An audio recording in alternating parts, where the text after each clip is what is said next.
Assalamualaikum warahmatullahi wabarakatuh. Apa kabar semuanya? Semoga selalu dalam keadaan sehat ya. Oke, kali ini kita kembali lagi pada mata pelajaran KDTK, Konsep Dasar Tindakan Keperawatan, yang akan menjurus kepada materi melakukan pertolongan eliminasi alfi atau BAB atau fekal bersama saya Ibu Endah Triutami. Baiklah, definisi eliminasi alfi atau fekal sendiri adalah proses pembuangan atau pengeluaran metabolisme berupa feses yang berasal dari saluran pencernaan yang melalui anus. Atau dengan definisi lain adalah membantu klien buang air besar dengan pispot di tempat tidur merupakan tindakan pada klien yang tidak mampu buang air besar sendiri di kamar kecil. Nah, manusia dapat melakukan buang air besar beberapa kali dalam satu hari atau satu kali. Nah, tindakan mengatasi masalah eliminasi alfi sendiri terdapat 4 cara. Yang pertama adalah membantu pasien buang air besar dengan pispot, kemudian dengan memberikan huknah rendah, yang ketiga memberikan huknah tinggi, dan yang terakhir adalah pemberian gliserin per rektal. Untuk pertemuan kali ini yang akan kita bahas adalah yang pertama, yaitu membantu pasien buang air besar dengan pispot. Sebelumnya, kita harus mengetahui dulu sistem tubuh yang berperan dalam eliminasi alfi, yaitu yang pertama ada usus halus atau usus kecil. Di sini adalah bagian dari saluran pencernaan yang terletak di antara lambung dan usus besar. Nah, bagian-bagian dari usus halus yaitu duodenum atau usus 12 jari, jejunum atau usus kosong, dan ileum atau usus penyerapan. Nah, duodenum, usus 12 jari ini adalah bagian dari usus halus yang terletak setelah lambung dan menghubungkannya ke usus kosong dengan panjang antara 25 sampai 38 cm. Bagian usus 12 jari merupakan bagian terpendek dari usus halus. Yang selanjutnya adalah jejunum atau usus kosong. Ini adalah bagian kedua dari usus halus di antara usus 12 jari dan usus penyerapan. Pada manusia dewasa, panjang seluruh usus halus antara 2-8 meter dan 1-2 meter adalah bagian usus kosong. Yang selanjutnya adalah ileum atau usus penyerapan. Ini adalah bagian terakhir dari usus halus. Sistem pencernaan manusia ini memiliki panjang sekitar 2-4 meter dan terletak setelah duodenum dan jejunum, kemudian dilanjutkan oleh usus buntu. Nah, yang selanjutnya adalah usus besar.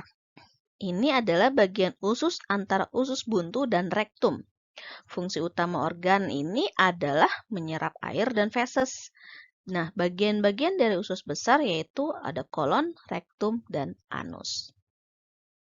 Kolon, apa sih kolon? Nah, kolon itu adalah bagian usus antara usus buntu dan rektum. Sedangkan rektum adalah bagian organ terakhir dari usus besar, nah berfungsi sebagai tempat penyimpanan feses sementara.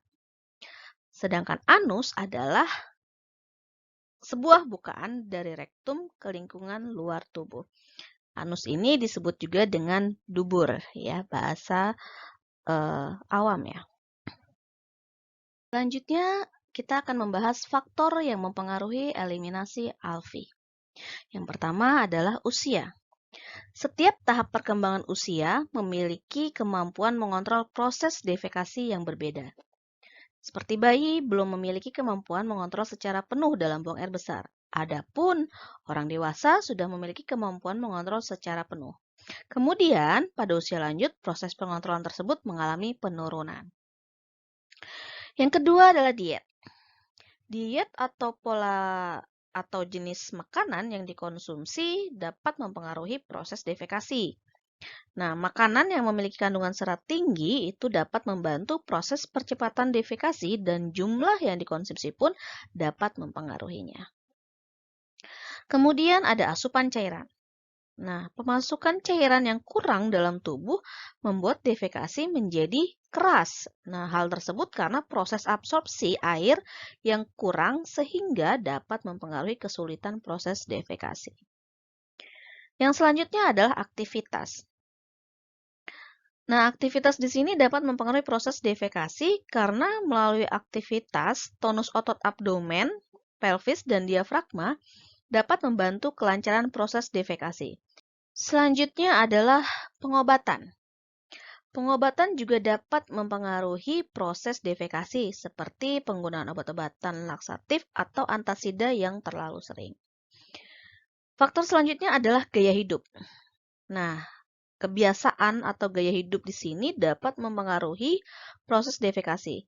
Hal ini dapat terlihat pada seseorang yang memiliki gaya hidup sehat ataupun kebiasaan melakukan buang air besar di tempat yang bersih atau toilet.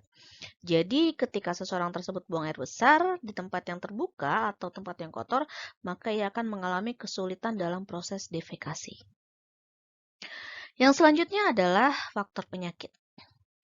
Beberapa penyakit memang dapat mempengaruhi proses defekasi. Biasanya penyakit-penyakit tersebut berhubungan langsung dengan sistem pencernaan, seperti gastroenteritis atau penyakit infeksi lainnya. Faktor selanjutnya adalah nyeri. Nah, karena dengan adanya nyeri dapat mempengaruhi kemampuan atau keinginan untuk berdefekasi, seperti nyeri pada kasus hemoroid dan episiotomi. Yang selanjutnya adalah kerusakan sensoris dan motoris. Kerusakan pada sistem sensoris dan motoris ini dapat mempengaruhi proses defekasi karena dapat menimbulkan proses penurunan stimulasi sensoris dalam berdefekasi. Hal tersebut dapat diakibatkan karena kerusakan pada tulang belakang atau kerusakan syaraf lainnya. Berikutnya adalah gangguan pada eliminasi alvi. Yang pertama di sini ada konstipasi. Konstipasi adalah menurunnya frekuensi BAB disertai dengan pengeluaran feses yang sulit, keras, dan mengedan. Nah, BAB yang keras dapat menyebabkan nyeri rektum. Nah, kondisi ini terjadi karena feses berada di intestinal lebih lama, sehingga banyak air diserap. Frekuensi BAB masing-masing orang itu berbeda. Jika kurang dari 2 kali BAB setiap minggu, maka diperlukan pengkajian. Kemudian ada inkontinensia usus. Di sini adalah keadaan individu yang mengalami perubahan kebiasaan dari proses defekasi normal hingga mengalami proses pengeluaran feses tak disadari. Selain itu ada juga inkontinensia fekal. Nah, ini adalah suatu keadaan di mana tidak mampu mengontrol BAB dan udara dari anus. BAB-nya rencer dan jumlahnya banyak. Umumnya disertai dengan gangguan fungsi sphincter anal, penyakit neuromuskuler, atau trauma spinal cord, dan tumor sphincter anal eksternal. Selanjutnya ada juga kembung. Nah, di sini adalah keadaan penuh udara dalam perut karena pengumpulan gas secara berlebihan dalam lambung atau usus. Selanjutnya adalah diare. Diare di sini adalah BAB sering dengan cairan dan feses yang tidak berbentuk. Isi intestinal melewati usus halus dan kolon sangat cepat. Iritasi di dalam kolon merupakan fakta tambahan yang menyebabkan meningkatkan sekresi mukosa. Akibatnya, feses menjadi encer sehingga pasien tidak dapat mengontrol dan menahan BAB. Pada diare, elektrolit dan kulit terganggu, terutama pada bayi dan orang tua. Selanjutnya adalah hemoroid. Hemoroid adalah dilatasi pembengkakan vena pada dinding rektum atau dalam internal dan eksternal. Hal ini terjadi pada defekasi yang keras, kehamilan, gagal dengan mudah jika dinding pembuluh darah teregang. Jika terjadi inflamasi dan pergeseran, maka klien merasa panas dan ada rasa gatal. Kadang-kadang BAB diluapkan oleh klien karena selama BAB menimbulkan nyeri. Lalu ada fecal impaction atau impaksi fekal. Nah, impaksi di sini adalah kumpulan feses yang mengeras dan mengendap di rektum dan tidak dapat dikeluarkan. Impaksi feses ini diakibatkan oleh konstipasi yang tidak diatasi. Klien yang mengalami kebingungan, kelemahan, atau tidak sadar beresiko mengalami impaksi. Nah, apabila feses diare keluar secara mendadak dan kontinu, dicurigai berisiko impaksi. Nah, kehilangan nafsu makan atau anoreksia, distensi, kram abdomen, serta nyeri di rektum dapat menyertai kondisi impaksi. Kemudian selanjutnya adalah akan kita bahas tentang tujuan dari membantu klien buang air besar dengan Peace-Spot. Yang pertama adalah untuk memenuhi kebutuhan eliminasi, yang kedua adalah memberikan rasa nyaman, dan yang ketiga adalah mengobservasi output. Apa sih yang diobservasi pada output ini? Nah, kita lihat dalam karakteristik feses normalnya. Yang pertama adalah warna. Pada dewasa, biasanya warnanya adalah kecoklatan. Dan pada bayi, biasanya warnanya adalah kekuningan. Konsistensi. Konsistensi di sini seharusnya lunak, agak lembek, dan basah. Kemudian kita lihat bentuknya. Bentuknya kalau untuk normal, biasanya dia silinder dengan diameter 2,5 cm untuk dewasa. Karakteristik feses normal yang selanjutnya adalah dilihat dari jumlah. Nah, ini tergantung dietnya. Biasanya sih yang dikeluarkan adalah 100-400 gram per hari. Kemudian dari baunya. Nah, ini dipengaruhi oleh makanan yang dimakan dan flora atau bakteri. Lalu dapat dilihat juga dari unsur pokok. Nah, ini adalah sejumlah kecil bagian kasar makanan yang tidak dicerna.